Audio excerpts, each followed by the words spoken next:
आज हम पढ़ेंगे प्राथमिक क्रियाकलाप के बारे में। सबसे पहले ह्यूमन एक्टिविटीज़ या मानव क्रियाकलाप क्या होते हैं।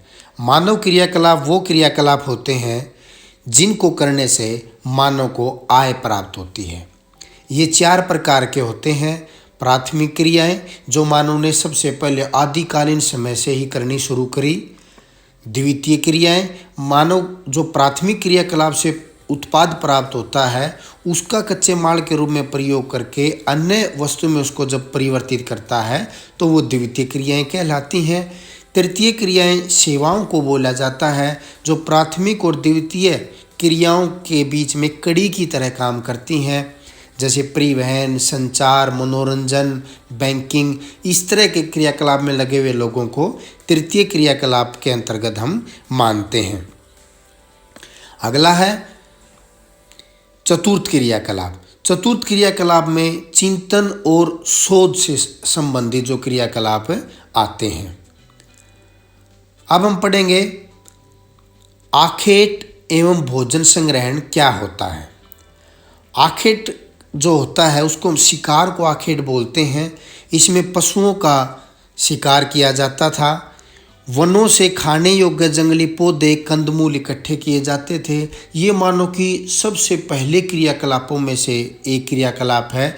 जब मानव को किसी प्रकार का बौद्धिक रूप से ज़्यादा ज्ञान नहीं था, वो पशुओं की तरह एक दूसरे का, जैसे पशु शिकार करते हैं उसी तरह पशुओं का शिकार करके या वनों से कंदमूल वगैरह इकट्ठा करके उनको खा के अपना पेट भरता था। उस समय के उस क्रियाकलाप को आखेट या भोजन संग्रहण क्रियाकलाप, जो कि प्राथमिक क्रियाकलाप का एक अंग है, कहा जाता है। ये विशेष तौर पर अति शीत और अति गर्म प्रदेशों में क्रियाकलाप किया जाता था। भोजन, वस्त्र और शरण के लिए जो 3 मूलभूत आवश्यकताएं हैं, इनके लिए क्रियाकलाप किए जाते थे ये। अब हम देखते हैं कि संसार में ये क्रियाकलाप कहाँ किए जाते हैं। सबसे पहले जो उच्च अक्षांशीय क्षेत्र हैं, जैसे उत्तरी कनाडा, उत्तरी यूरेशिया, इन इलाकों में ये क्रियाकलाप होता है। फिर है निम्न अक्षांश, जैसे अमेजन बेसिन, भूमध्य रेखा के आसपास का जो अफ्रीका महाद्वीप का इलाका, जिसको हम उष्णकटिबंधीय क्षेत्र बोलेंगे, और दक्षिणी पूर्वी एशिया का आंतरिक भाग, वहाँ पर ये क्रियाकलाप होता है। उत्तरी ऑस्ट्रेलिया के आसपास आखेट और भोजन संग्रहण का क्रियाकलाप किया जाता है। आगे हम पढ़ेंगे जो दूसरा प्राथमिक क्रियाकलाप का जो दूसरा क्रियाकलाप है वो है पशुचारण। पशुचारण में क्या होता है, जब आदमी आखेट पर निर्भर था तो उसे कई बार, ज़रूरी नहीं कि हर बार जो शिकार करने जाए और उसको शिकार मिले, तो उसको थोड़ा स्थायी रूप से जीवन जीने के लिए जब उसने शुरू किया तो पशुचारण शुरू हुआ, क्योंकि मानव ने महसूस किया कि आखेट करने से उसका पूरा भरण पोषण नहीं हो रहा था। तो उसने कुछ ऐसे पशुओं को पालना शुरू कर दिया जो ज़्यादा खतरनाक नहीं थे और उसको दैनिक जीवन में उसका उपयोग करते थे। इसमें 2 प्रकार का पशुचारण होता है, एक चलवासी और एक व्यापारिक। अब हम इन दोनों के बीच में अंतर स्पष्ट करेंगे कि क्या अंतर होता है। चलवासी पशुचारण चारे और पानी की खोज में जगह जगह घूमते हैं, जबकि व्यापारिक पशुपालन घास के मैदानों में स्थायी रूप से किया जाता है। चलवासी पशुपालक जो होते हैं वो ऋतु के अनुसार प्रवास भी करते हैं, जबकि व्यापारिक पशुपालक जो होते हैं उनके स्थायी फार्म होते हैं, वहीं पर उनका पशुओं का पालन किया जाता है। चलवासी पशुपालन में कोई ज़्यादा वैज्ञानिक पद्धति नहीं होती पशुओं को पालने की, जबकि व्यापारिक पशुपालन में विशेष चिकित्सा सुविधाओं के द्वारा उनकी देखभाल की जाती है। अनेक प्रकार के जो पशु हैं वो एक साथ चरते हैं चलवासी पशुचारण में, लेकिन व्यापारिक पशुपालन में अलग अलग जो क्षेत्र होते हैं, वहाँ की जो जलवायु है, वहाँ के लोगों की जो मांग है, उस अनुसार विशेष पशुओं का पालन किया जाता है। एक फार्म हाउस में एक ही प्रकार के पशुओं का पालन किया जाता है। चलवासी पशुचारण केवल जीवन निर्वाह के लिए होता है, जबकि व्यापारिक पशुपालन नाम से ही पता चल रहा है व्यापार और आय के लिए किया जाता है, जिसमें मांस, खाल, ऊन, दुग्ध उत्पादों का व्यापार किया जाता है। जो चलवासी पशुपालक होता है वो उनके जो पशु होते हैं वो प्राकृतिक रूप से जो घास होती है उसके ऊपर ही खाने के लिए निर्भर रहते हैं, जबकि व्यापारिक पशुपालन में विशेष तौर पर चारे के लिए फसलें भी उगाई जाती हैं पशुओं को खिलाने के लिए। चलवासी पशुचारण अर्ध शुष्क प्रदेशों की कठोर जलवायु में होता है और व्यापारिक पशुचारण ज़्यादातर शीतोष्ण घास के मैदानों में होता है। चलवासी पशुचारण के मुख्य जो पशु हैं वो याक, लामा, रेंडियर हैं और व्यापारिक पशुपालन में भेड़, बकरी, गाय, बैल, घोड़े इत्यादि का पालन किया जाता है। सबसे पहले चलवासी पशुचारण, ये south west Africa, north east Africa से लेके और अरेबियन पेनिनसुला से होता हुआ मंगोलिया और चाइना जो टुंड्रा प्रदेश है यूरेशिया के, वहाँ पर भी चलवासी पशुपालन किया जाता है। अब हम देख लेते हैं व्यापारिक पशुपालन कहाँ होता है। नॉर्थ अमेरिका के जो प्रेरी प्रदेश हैं, साउथ अमेरिका में लानोस का जो क्षेत्र है, साउथ अमेरिका का पंपास और अर्जेंटीना जो देश है वहाँ पर ये व्यापारिक पशुपालन किया जाता है। साउथ अफ्रीका के वेल्स जगह है वहाँ पर ये पशुपालन किया जाता है। ऑस्ट्रेलिया के डाउन्स और न्यूजीलैंड यहाँ पर व्यापारिक पशुपालन विशेष तौर पे किया जाता है। अब हम पढ़ेंगे कृषि के बारे में। कृषि क्या होती है? मिट्टी को जोतना, उसमें विभिन्न प्रकार की फसलें, फल उगाना और साथ में पशुपालन करने की जो कला विज्ञान है उसको कृषि कहा जाता है। कृषि की अलग अलग प्रणालियां हैं, अलग अलग प्रकार की कृषि की जाती है। उनको अब हम एक एक करके उन सब प्रणालियों का अध्ययन करेंगे। सबसे पहले है निर्वाह कृषि।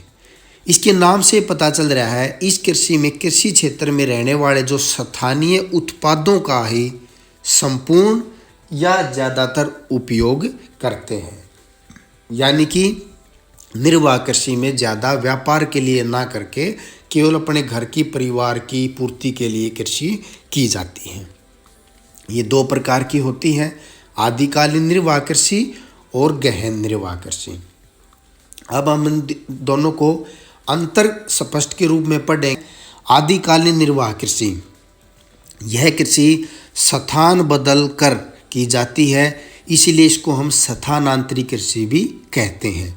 जबकि गहन निर्वाह कृषि एक ही स्थान पे जमीन पे की जाती है, तो इसको हम स्थानबद्ध कृषि के नाम से भी जानते हैं।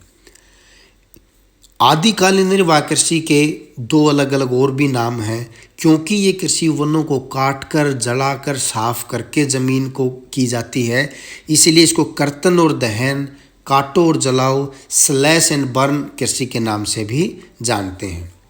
गहन निर्वाह कृषि भी दो प्रकार की होती है, एक चावल प्रधान कृषि, एक चावल रहित कृषि। चावल प्रधान कृषि क्षेत्र वो होते हैं जहाँ विशेष तौर पर चावल की एक साल में 2 से 3 फसलें ली जाती हैं। चावल रहित जो गहन निर्वाह कृषि है वहाँ पर चावल के अलावा और फसलें जैसे गेहूँ है, ज्वार है, उनकी फसल ली जाती हैं, क्योंकि चावल की कृषि के लिए बहुत ज़्यादा पानी की आवश्यकता होती है। तो चावल रहित गहन कृषि उन क्षेत्रों में की जाती है जहाँ पर कृषि तो गहन होती है लेकिन चावल की कृषि वहाँ पर नहीं की जाती। आदिकालीन निर्वाह कृषि एक स्थान पर 2-3 साल तक ही की जा सकती है, क्योंकि फिर उसके बाद धीरे धीरे ज़मीन बंजर होनी शुरू हो जाती है और फिर आगे कहीं पे वनों को काट कर ये कृषि शुरू की जाती है। उसके बाद उस जगह को खाली छोड़ दिया जाता है, जबकि गहन निर्वाह कृषि लगातार कई सैकड़ों हजारों सालों तक वहीं पर की जाती है। आदिकालीन निर्वाह कृषि केवल जीवन निर्वाह के लिए होती है और गहन निर्वाह कृषि जीवन निर्वाह के साथ साथ थोड़ा बहुत सामान उत्पादन को मंडियों तक बेचकर अपने घर की अलग अलग आवश्यकताओं की पूर्ति के लिए भी थोड़ा उसमें एक्स्ट्रा, आप बिल्कुल उसको व्यापारिक नहीं कह सकते, लेकिन थोड़ा निर्वाह के अलावा अगर उसकी बचत हो जाती है तो उसका बाजार में भी बेचने के लिए गहन निर्वाह कृषि की जाती है। आदिकालीन निर्वाह कृषि कम जनसंख्या वाले क्षेत्रों में, गहन निर्वाह कृषि सघन जनसंख्या वाले क्षेत्रों में की जाती है। आदिकालीन कृषि में प्रति व्यक्ति प्रति हेक्टेयर उपज कम होती है, जबकि गहन निर्वाह कृषि नाम से ही पता चल रहा है वहाँ पर प्रति व्यक्ति और प्रति हेक्टेयर उपज ज़्यादा होती है, क्योंकि थोड़ी ज़मीन में ज़्यादा पैदावार की जाती है। आदिकालीन निर्वाह कृषि में किसान भूमि का स्वामी नहीं होता, जबकि गहन निर्वाह कृषि में किसान भूमि का स्वामी होता है। आदिकालीन निर्वाह कृषि में ज़्यादा मशीनों उपकरणों का प्रयोग नहीं होता, जबकि गहन निर्वाह कृषि में मशीनों का प्रयोग ज़्यादा होता है, टेक्नोलॉजी का प्रयोग होता है। आदिकालीन निर्वाह कृषि में ज़्यादा सिंचाई के साधन, उन्नत बीज, इस तरफ ध्यान नहीं दिया जाता, क्योंकि ये आदि पुराने समय की कृषि है और अब तो ये कृषि लगभग बंद ही हो चुकी है। जबकि गहन निर्वाह कृषि में हर तरह की तकनीक, उन्नत बीज, उर्वरकों का प्रयोग किया जाता है। आदिकालीन निर्वाह कृषि की प्रमुख फसलें हैं मक्का, कसावा, केला, शक्करकंद। गहन निर्वाह कृषि में मुख्य तौर पर चावल है, उसके अलावा गेहूँ, सोयाबीन, ज्वार, बाजरा इत्यादि की फसल भी बोई जाती हैं। अब हम विषयों में देखते हैं आदिकालीन निर्वाह कृषि विषयों में कहाँ कहाँ की जाती है। मध्य अमेरिका, दक्षिण अमेरिका के भूमध्य रेखा के आसपास के क्षेत्र, अफ्रीका में भूमध्य रेखा के उष्णकटिबंधीय क्षेत्र, साउथ ईस्ट एशिया, ये आदिकालीन निर्वाह कृषि के क्षेत्र हैं। फिर हम पढ़ेंगे गहन निर्वाह कृषि, ये कहाँ कहाँ होती है। भारत, चाइना, जापान और दक्षिणी पूर्वी जो एशिया के जो देश हैं जहाँ पर ज़्यादा जनसंख्या है, उस जगह पे ये कृषि की जाती है। आगे हम पढ़ेंगे रोपण कृषि के बारे में। रोपण कृषि, जो यूरोपीय लोग थे उन्होंने उष्णकटिबंधीय क्षेत्रों में जाके जो उनके उपनिवेशक देश, जो उन्होंने अपने गुलाम जो देश बना रखे थे, वहाँ पर इस प्रकार की कृषि की शुरुआत हुई। क्योंकि यूरोप में औद्योगिक क्रांति आई थी, उस औद्योगिक क्रांति को कच्चा माल उद्योगों को चाहिए था, यूरोप में उस कच्चे माल की कमी थी, तो यूरोपीय लोगों ने बाहर के देशों में जाके इस प्रकार की कृषि को बढ़ावा दिया। इसकी मुख्य फसलें हैं चाय, कॉफ़ी, कोको, रबड़, कपास, गन्ना, केला, अनानास इत्यादि। अब इसकी कुछ प्रमुख विशेषताओं के बारे में पढ़ेंगे। यह विस्तृत कृषि क्षेत्र में की जाती है, अधिक पूंजी की इसमें आवश्यकता होती है, उच्च तकनीक की ज़रूरत पड़ती है, वैज्ञानिक विधियों का प्रयोग किया जाता है और विशेष तौर पे एक ही प्रकार की फसल, सस्ते श्रमिक की ज़रूरत होती है और यातायात की बहुत ज़रूरत होती है, क्योंकि इसका प्रयोग मुख्य रूप से फैक्ट्री जो होती है, उद्योग जो होते हैं, उनमें कच्चे माल के रूप में होता है, तो परिवहन की सुविधा इसके लिए बहुत आवश्यक होती है। फ्रांसीसियों ने पश्चिम अफ्रीका में कॉफ़ी और कोको, ब्रिटेन वासियों ने भारत और श्रीलंका में चाय के बाग, मलेशिया में रबड़ के बाग, पश्चिमी सुमो में गन्ना और केले के बाग, स्पेन और अमेरिका वासियों ने फिलीपींस में नारियल और गन्ने के बाग लगाए, डचों ने इंडोनेशिया में गन्ने की कृषि की और ब्राज़ील में जो कॉफ़ी के बड़े बड़े बागान होते हैं उनको फेजेंडा के नाम से जाना जाता है। लेकिन आज के समय में ज़्यादातर जो रोपण कृषि का क्षेत्र है वो उसी देश के लोगों के स्वामित्व में है। पुराने टाइम में यूरोपीय देशों के लोगों ने इसकी शुरुआत की थी। अगली कृषि है विस्तृत वाणिज्य अनाज कृषि। यह मध्य अक्षांशों के आंतरिक अर्ध शुष्क प्रदेशों में की जाती है। गेहूँ, मक्का, जौ, राई, जई इसकी प्रमुख फसलें हैं। खेतों का आकार इसमें बहुत बड़ा होता है, इसलिए खेत जोतने के से लेकर फसल काटने तक मशीनों का ज़्यादा प्रयोग होता है, श्रम का कम प्रयोग होता है। प्रति हेक्टेयर उत्पादन कम होता है, लेकिन प्रति व्यक्ति उत्पादन, क्योंकि जिस देशों में ये कृषि की जाती है वहाँ पर एक आदमी के पास ज़मीन ज़्यादा होती है, इस कारण से वहाँ पर प्रति व्यक्ति उत्पादन ज़्यादा निकल के आता है। और जो कंबाइन क्रू है, जो कंबाइन मशीन है, वो एक दिन में बहुत सारी जो ज़मीन की अगर कटाई वगैरह करनी होती है तो वो कर देती हैं। अब देखते हैं संसार में ये कृषि कहाँ कहाँ की जाती है। यूरेशियन स्टेपीज प्रदेश, कनेडियन अमेरिकन प्रेरीज का जो क्षेत्र है वहाँ पे कृषि की जाती है। Pampas of Argentina, velds South Africa के वेल्स, ऑस्ट्रेलिया के डाउन्स, और जो न्यूजीलैंड है कैंटेबरी के मैदान है वहाँ पे ये कृषि की जाती है। अगली कृषि है मिश्रित कृषि। मिश्रित कृषि में खेतों का आकार मध्यम होता है।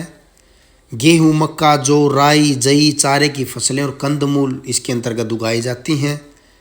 चारे की फसल मिश्रित कृषि की मुख्य घटक होती है। सस्यावर्तन एवं अंत्य फसली कृषि की उर्वरता को बढ़ाने के लिए प्रयोग किया जाता है। सस्यावर्तन का अर्थ होता है अलग अलग फसलों को बदल बदल कर एक जैसे एक खेत है उसमें अब एक फसल है फिर दूसरी, उससे क्या होता है ज़मीन का उपजाऊपन बना रहता है, उसको सस्यावर्तन कहते हैं। इसका प्रयोग किया जाता है। फसलों के साथ पशुओं जैसे मवेशी, भेड़, सूअर, कुक्कर आदि भी इसमें पाले जाते हैं। कृषि यंत्र, दवाइयाँ, खाद आदि पर इसमें अधिक पूंजी लगती है।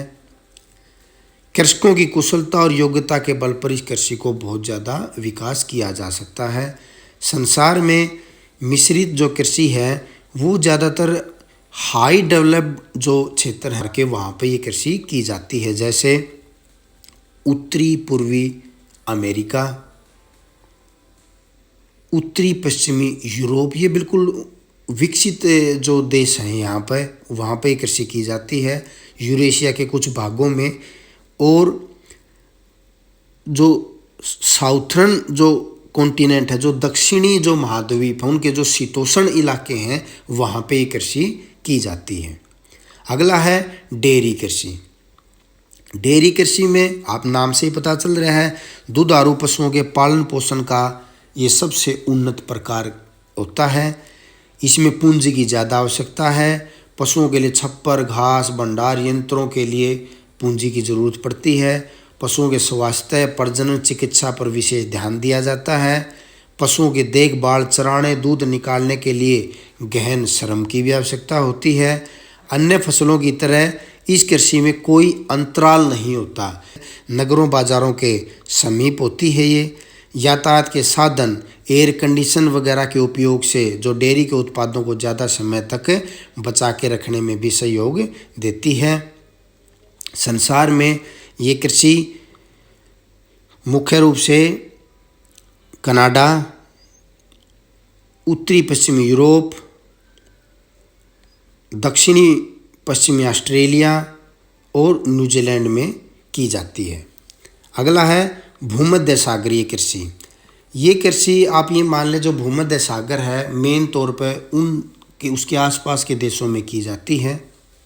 ये विशिष्ट प्रकार की कृषि होती है और संसार में जहाँ भी उस तरह की जलवायु मिलती है उसी जगह पर ये भूमध्य सागरीय कृषि की जाती है। इसमें अंगूरों की कृषि और खट्टे फलों की कृषि ज़्यादा की जाती है। अच्छे अंगूर होते हैं उनको उच्च गुणवत्ता की मदिरा बनाई जाती है और जो निम्न किस्म के अंगूर होते हैं उनको सुखाकर उनसे मुनक्का और किशमिश इत्यादि बनाई जाती हैं। अंजीर, जैतून भी इस कृषि के ही अलग अलग फसलें हैं। संसार में ये कृषि मुख्य तौर पर जो भूमध्य सागर है उसके आसपास के जितने देश हैं उनमें की जाती है। दक्षिणी कैलिफोर्निया, चिली का जो मध्य का इलाका है और दक्षिणी पश्चिमी जो साउथ अफ्रीका है वहाँ पे कृषि की जाती है और दक्षिणी पश्चिमी ऑस्ट्रेलिया में भी ये कृषि की जाती है। अगला टॉपिक है बाजार के लिए सब्जी खेती व उद्यान कृषि। इस कृषि में अधिक मुद्रा मिलने वाली फसलें जैसे सब्जियां, फल, फूल इत्यादि लगाए जाते हैं और नगरों के पास ये कृषि विशेष तौर पे की जाती है। इसमें खेतों का आकार छोटा होता है और खेत ऐसी जगह स्थित होते हैं जहाँ से यातायात आराम से मिल सके। इस कृषि में गहन श्रम और अधिक पूंजी की आवश्यकता होती है। सिंचाई, उर्वरक, अच्छी किस्म के बीज, कीटनाशक और हरित गृह प्रभाव और शीत क्षेत्रों में कृत्रिम ताप का उपयोग करके ज़्यादा समय तक इस फसल से उत्पाद को बचा के रक्षा भंडार किया जा सकता है। जहाँ कृषक केवल सब्जियाँ पैदा करते हैं वहाँ इसको ट्रक कृषि का नाम भी दिया गया है। ट्रक कृषि इसको क्यों बोलते हैं? जो फार्म है, खेत है, वहाँ से बाजार के मध्य दूरी जो एक ट्रक रात भर में तय करता है, उस आधार पर इस कृषि का नाम ट्रक कृषि रखा गया। पश्चिमी यूरोप एवं उत्तरी अमेरिका के औद्योगिक क्षेत्रों में उद्यान कृषि के अलावा एक कारखाना कृषि भी बोलते हैं, वो भी होती है। इसमें क्या होता है, इसमें पशु पाले जाते हैं जैसे गाय, बैल, कुक्कुर इत्यादि, और इनको बाड़े में रखा जाता है और कारखाने में इनका भोजन बन के आता है और वो इनको दिया जाता है, इसलिए इसको कारखाना कृषि के नाम से भी जाना जाता है। संसार में ये कृषि उत्तरी पूर्वी अमेरिका, उत्तरी पश्चिमी यूरोप, नीदरलैंड और भूमध्य सागर के आसपास के कुछ देशों में ये कृषि की जाती है। अब हम पढ़ेंगे कृषि के जो प्रकार हैं, वो कृषि संगठन के आधार पर भी दो प्रकार की कृषि है। पहली है सहकारी कृषि। सहकारी कृषि में कृषकों का जो समूह होता है वो अपनी कृषि से अधिक लाभ कमाने के लिए अपनी इच्छा से एक संस्था बना लेता है। व्यक्तिगत फार्म की जगह सामूहिक रूप से फिर कृषि की जाती है, यानी कि सभी मिलके अपनी ज़मीन को इकट्ठी एक ज़मीन मान के और सभी उसके एक प्रकार से मालिक और श्रमिक हो जाते हैं और एक साथ मिलके उस पर काम करते हैं। सहकारी जो संस्था जब बन जाती है तो वो किसानों को आर्थिक रूप से सहायता भी करती है। यह सहायता कृषि कार्य में आने वाली सभी चीज़ों की खरीद, कृषि का उत्पादन का उचित मूल्य दिलवाना या यंत्रों की जो खरीद वगैरह होती है उसमें सहयोग करती है। सहकारी आंदोलन एक शताब्दी पहले आरंभ हुआ था। Denmark, Netherlands, Belgium, Sweden, Italy, वहाँ पर इसको सफलतापूर्वक चलाया गया। डेनमार्क में व्यावहारिक रूप से आज भी जो कृषक हैं इस आंदोलन के सदस्य हैं, प्रत्येक कृषक। दूसरी है सामूहिक कृषि। इस कृषि में उत्पादन के साधनों का स्वामित्व समाज एवं सामूहिक श्रम पर आधारित होता है, यानी कि सहकारी कृषि की तरह ही की ये भी कृषि होती है। इसमें सामूहिक पूरा एक गांव को पूरा एक आप समूह मान लें। सहकारी में कुछ लोग मिलकर समूह बनाते हैं, सामूहिक में पूरा का पूरा एक गांव, एक समाज कह लो आप उसको, इस तरह से मिलकर पूरी ज़मीन को एक ज़मीन मान के पूरा समूह उसके ऊपर कार्य करता है। सभी कृषक अपने संसाधनों जैसे भूमि, पशु एवं श्रम को मिलाकर कृषि कार्य करते हैं। अपनी दैनिक आवश्यकताओं की पूर्ति के लिए थोड़ी बहुत भूमि अपने लिए पर्सनल रख भी लेते हैं। इसमें कृषि की दशा सुधारने एवं उत्पादन में वृद्धि व आत्मनिर्भरता प्राप्ति के लिए सामूहिक कृषि का यह प्रकार सोवियत संघ में सबसे पहले शुरू हुआ। इस प्रकार की कृषि को वहाँ पर कोल खोज का नाम दिया गया और एक और नाम दिया गया वहाँ पर सो खोज। वहाँ पर सरकार के अधिकार में जो खेत होते थे उस प्रकार की कृषि को सो खोज के नाम से जाना जाता था। अगला है खनन। खनन पृथ्वी की सतह या भूगर्भ पृथ्वी के अंदर, मतलब चट्टानी पदार्थों को अधिक उपयोगी और मूल्यवान बनाने के उद्देश्य से संसाधित करने के लिए हटाना और खोदना, जमीन के अंदर से निकालना खनन कार्य कहलाता है। कहाँ पर खनन ज़्यादा होगा, कहाँ पर खनन कम होगा, ये किस बात पर निर्भर करेगा? दो बातें हैं। एक भौतिक कारक, खनिजों का वहाँ पर निक्षेप कितना है, श्रेणी यानी कि वो किस क्वालिटी के खनिज हैं, और वहाँ पर वो उपस्थित कितनी मात्रा में हैं। दूसरा है आर्थिक कारक, वहाँ पर खनिजों की मांग कितनी है, खनिजों को निकालने के लिए या खनिज निकालने के बाद उनसे कोई वस्तु बनती है तो उसकी क्या तकनीक है, उसका उपयोग कितनी मात्रा में हो रहा है और उनके पास कितनी पूंजी और यातायात श्रमिकों की सुविधा है। इस आधार पर किसी जगह पर खनन कार्य कम या ज़्यादा होता है। अब हम पढ़ेंगे खनन के अलग अलग विधियाँ। दो प्रकार की विधियाँ हैं, ये आप अपने चित्र में देखें। आप ये दो प्रकार की इस चित्र में विधियाँ दिखा रखी हैं। ये अलग अलग विधियाँ हैं खनन की। क्या? सबसे पहले धरातलीय खनन। ये धरातलीय खनन है। आप इसको यूँ कह ले जैसे ऊपर से खुरच के अगर कोई खनिज निकाला जाता है, उसको हम धरातलीय खनन बोलते हैं।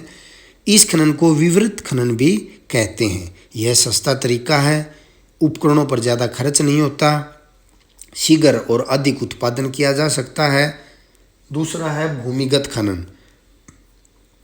ये भूमि के नीचे, ये आप कुआं देखें, आप भूमि के नीचे इस प्रकार के कुएं बना दिए जाते हैं और उसमें नीचे श्रमिकों को, मशीनों को लिफ्ट के द्वारा उतारा जाता है। वहाँ पर नीचे से फिर खनिजों को निकाला जाता है। इस खनन के तरीके में ज़्यादा जोखिम होता है। कई बार आग लग जाने से या अंदर पानी चला जाने से बहुत बार जो खनिक होते हैं, जो मजदूर होते हैं, उनको नुकसान इसमें हो जाता है। अफ्रीका, दक्षिण अमेरिका एवं एशिया में आय के साधनों का 50% तक, यानी कि जो थोड़े अविकसित, जो महाद्वीपों के जो अविकसित देश हैं, वहाँ पे ये कार्य ज़्यादा मात्रा में किया जाता है। तो इस प्रकार से आज का हमारा टॉपिक कंप्लीट हुआ। अब हम ये देखेंगे कि इस टॉपिक में हमने कौन कौन से क्वेश्चंस को कवर किया है। मानव क्रियाकलाप क्या होते हैं, आखेट और भोजन संग्रहण किसे कहते हैं, पशुचारण क्या होता है, पशुचारण कितने प्रकार का होता है, ये अलग अलग से भी पूछा जा सकता है कि चलवासी पशुचारण क्या होता है, कहाँ किया जाता है, मानचित्र में भरना आ सकता है। कृषि के बारे में पूछा जा सकता है और कृषि के जो अलग अलग प्रकार हैं उन सभी का आज हमने अलग अलग करके अध्ययन किया।